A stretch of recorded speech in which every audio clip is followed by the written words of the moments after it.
Hola, ¿cómo están todos? Bueno, bienvenidos a una nueva clase, en realidad una clase resumen que va a acompañar a el video principal sobre la introducción al módulo de implementación que vamos a seguir trabajando en este cursado de políticas públicas, ya ingresando a una de las últimas unidades del programa, quizás una de las más relevantes porque tiene que ver con el proceso de implementación y ejecución de las políticas. Quizás una de las etapas más críticas, además del proceso de políticas públicas, porque implica la materialización de ciertos resultados. Y en ese sentido, además del texto de Roth y Deubel, que van a poder acompañar en la lectura con este video, en este vamos a hacer una pequeña reseña de un texto de Van Meter y Van Horn, que son dos investigadores de los estudios de políticas públicas y sobre todo de lo que es la implementación de las políticas públicas, que lo van a encontrar en el manual de Aguilar Villanueva. En ese sentido, estos dos autores parten de una definición de lo que entienden por proceso de implementación de las políticas y lo definen como aquel proceso que se caracteriza por un conjunto de acciones desarrolladas por actores públicos y privados destinados a llevar a cabo los objetivos, las metas y los lineamientos generales de una política. Por esa misma razón, este proceso se inicia, dicen los autores, después de la fijación de las metas y los objetivos, es decir, desde el momento propio de la decisión. Por esta misma razón es fundamental que analicemos este proceso de políticas públicas y este proceso de implementación de las políticas pensando en los resultados y los impactos directos de la política pública en los actores y en el territorio. Sobre todas las cosas, teniendo en cuenta, dicen Van Meter y Van Horn, la diferenciación que debe existir entre lo que se entienden como estudios de implementación de las políticas y los estudios de impacto de una política. Los estudios de implementación necesariamente están vinculados a el por qué ocurrieron determinados resultados. Es decir, se estudia el proceso en sí, se estudian los actores que intervinieron, las instituciones y las estructuras, los procedimientos, los aciertos y desaciertos. En cambio, los estudios de impacto en realidad están más destinados a estudiar los resultados en sí. ¿Qué sucedió?, dicen nuestros autores. Nuestro texto, el texto el que vamos a trabajar y el que ustedes van a leer y abordar en el manual de Aguilar Villanueva, de alguna manera parte de una hipótesis general, que es que el proceso de implementación de las políticas públicas depende fundamentalmente del tipo de políticas. Tomando una hipótesis de Lowy, que es uno de los más importantes estudiosos del proceso de políticas públicas y sobre todo de los procesos de implementación. Y esta hipótesis sostiene que el proceso de implementación va a estar condicionado, en primer lugar, por la intensidad y el grado de cambio que impulsa una política pública determinada. Y por otro lado, el grado de consenso y de acuerdo y de involucramiento que implica una política pública en relación a determinados actores sociales. Es decir, el grado de implicación, los acuerdos políticos, institucionales y sociales que implica una política y el tipo de cambio, ¿sí? Es decir, la profundidad del cambio social, político, económico o institucional que puede implicar una política y que necesariamente requiere, como dijimos recién, de determinados acuerdos institucionales. La hipótesis de nuestros autores señala básicamente que cuanto más profundo, más radical y más estructural sea el cambio y menos consenso obtenga de los actores sociales, menos viabilidad y eficacia va a tener esa política. Es decir, Van Meter y Van Horn necesariamente atan o condicionan la implementación de la política pública a la gradualidad, al incrementalismo de las decisiones de implementación que se van tomando.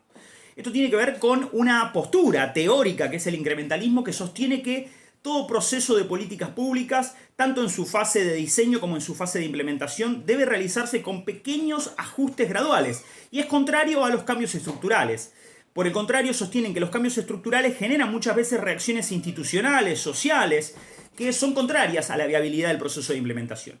Y en ese sentido, nuestros autores indican que la efectividad, la eficacia de la implementación aumenta cuanto es mayor el número de actores que podemos implicar en la implementación de ese proceso, pero también en el diseño del proceso de implementación. Esto es muy relevante, es muy significativo de entender, porque los acuerdos que se construyen detrás de una política pública contribuyen a su viabilidad.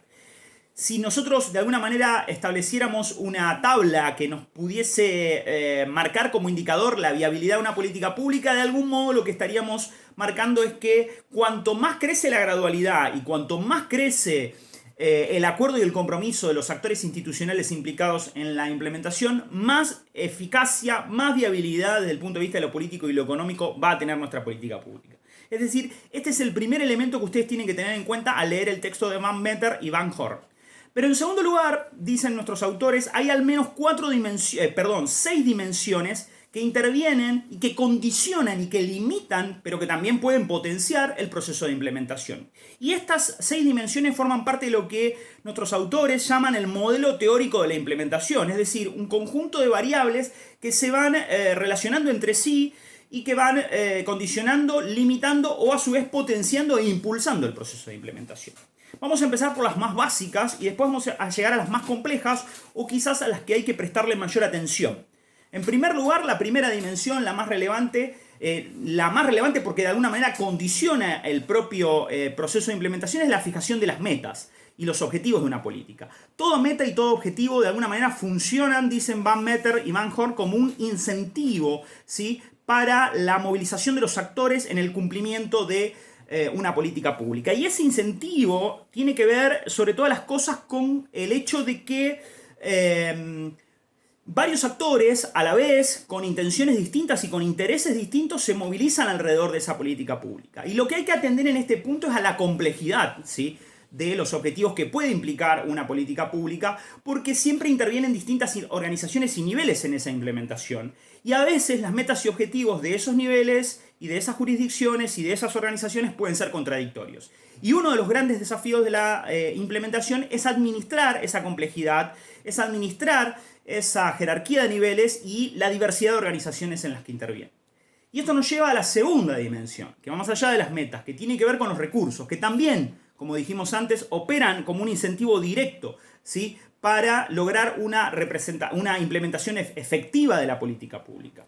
Además, tenemos que tener en cuenta, con restricción de recursos materiales, recursos económicos específicos, recursos financieros, pero también sociales o simbólicos, no hay una política pública efectiva. Están atados, tanto las metas como los recursos son los dos primeros grandes condicionantes de un proceso de implementación y no obsta decir más.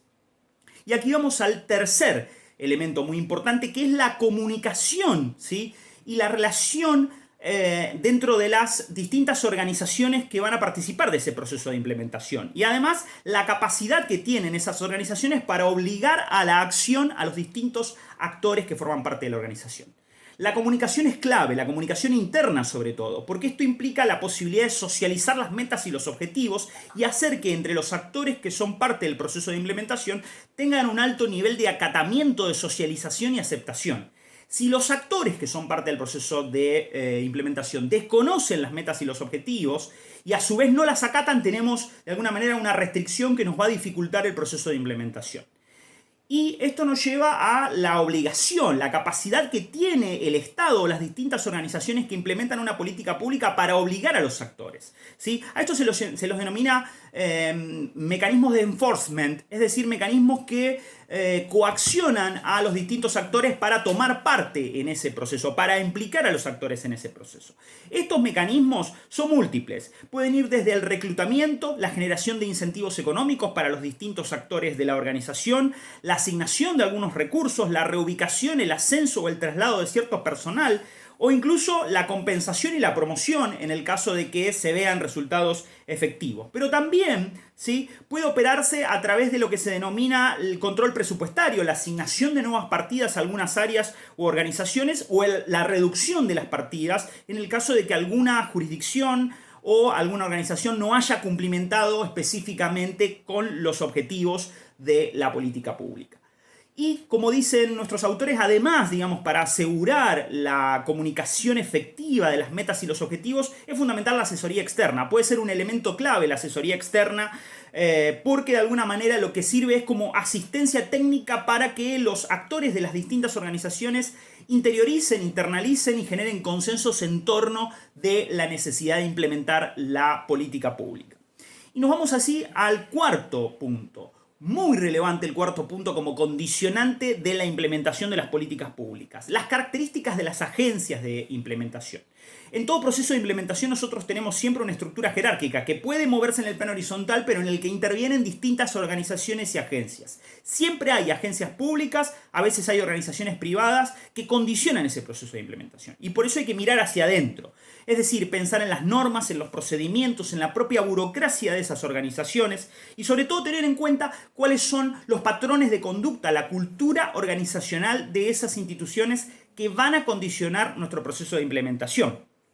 La competencia y la formación del personal, el control jerárquico que existe dentro de esas organizaciones, los recursos políticos, la capacidad de influencia política que tienen algunos niveles para lograr que algunas decisiones de implementación se aceleren.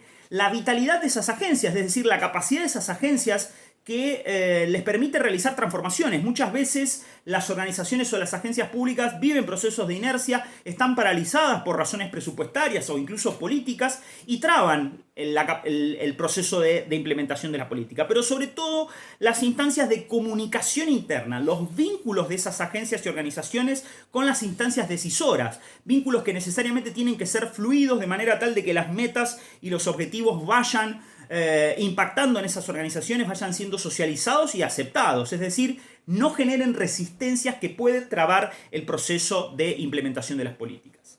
Y esto nos lleva al punto número 5, ¿sí? La dimensión número 5 que condiciona nuestro proceso de implementación, el contexto socioeconómico. Algo macro, una dimensión macro que siempre está presente condicionando los procesos de implementación. En primer lugar, la disponibilidad de recursos. Siempre los recursos presupuestarios, económicos, políticos, simbólicos condicionan nuestros procesos de implementación. Pero también la predisposición de la opinión pública a la implementación de determinadas políticas. Muchas veces puede pasar que las políticas públicas tengan una visión contraria por parte de la opinión pública y eso trabe, demore, vuelva de alguna manera lento el proceso de implementación. Pero también, y es muy relevante considerar esto, la inclinación política de las élites, es decir, de aquellos sectores políticos que con el cambio de esa opinión pública pueden demorar, ralentizar o incluso obstruir la implementación de una política pública. Nosotros vivimos en contextos muy volátiles y esos contextos volátiles pueden hacer que un proceso de implementación se vea trabado porque las élites políticas están muy atentas a el punto de vista de la opinión pública en general, la influencia incluso de los medios de comunicación. Y sobre todo la existencia en ese contexto de implementación de una política de manera casi constante de grupos que estén a favor de la implementación, que se movilicen alrededor de la implementación de una política pública dada. Esto es muy relevante, muy significativo y es un factor condicionante. Sin coaliciones favorables a la política pública no tenemos viabilidad política y no tenemos viabilidad social.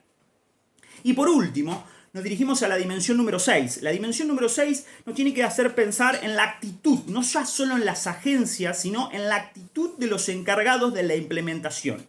Es decir, el conocimiento específico que tienen esos actores, tanto de los actores jerárquicos dentro de las agencias como de los empleados o de los actores territoriales o del personal burocrático en sí o del personal de las organizaciones políticas, cuya capacidad, cuya información, cuyo conocimiento y entendimiento de las políticas, es decir, el haber internalizado claramente, el haber comprendido claramente los objetivos de la política. Sin una política de socialización de esos objetivos, no hay una viabilidad macro de nuestras políticas. Pero a su vez, la orientación hacia la aceptación, el rechazo o la neutralidad por parte de estos agentes de la implementación de las políticas. Si dentro de las organizaciones y las agencias de implementación tenemos un rechazo generalizado, ya sea a los objetivos o a la orientación macro de la política pública, no tendremos viabilidad en el corto plazo de esa propia política pública. Y sobre todo, y el último aspecto, que ya lo mencionamos al comienzo, es la intensidad del compromiso y la participación de los actores en el proceso de implementación y diseño de la política pública. Sin una alta intensidad, sin un alto involucramiento y sin la generación de mecanismos de participación para que la mayor cantidad de actores construyan consenso alrededor de una política, no tenemos una política efectiva, vamos a dilapidar recursos y vamos a comprometer severamente la implementación de nuestra política pública. Como vemos, este proceso, de algún modo, nos permite pensar el conjunto de factores que van a incidir en la política pública y en la implementación del proceso de políticas. Es decir, el momento clave en el cual las metas y los objetivos tienen que convertirse en resultados. Obviamente lo que plantean Van Meter y Van Hoor es que esto es un modelo macro, un modelo teórico en el cual las variables son interdependientes, en las cuales las variables muchas veces se van alternando y pisando entre sí y de alguna manera hacen que este proceso sea un proceso dinámico y nunca lineal. Eso es todo por la clase de hoy. Espero que les haya servido y como siempre les digo, estoy a disposición por cualquier duda, cualquier consulta y sobre todas las cosas, acuérdense de hacer la lectura paralela con el texto de Roth y Dewey porque de alguna manera iban a tener un poco la orientación teórica de los estudios de implementación que surgieron allá por los años 60 junto a lo que es el análisis de la incidencia de las políticas de lo que se llama la gran sociedad en los Estados Unidos, de la lucha contra la pobreza y un conjunto de políticas sociales que abrieron la necesidad de analizar y evaluar los impactos específicos de las políticas públicas en ese terreno de la gestión pública. Muchas gracias y nos encontramos la próxima clase.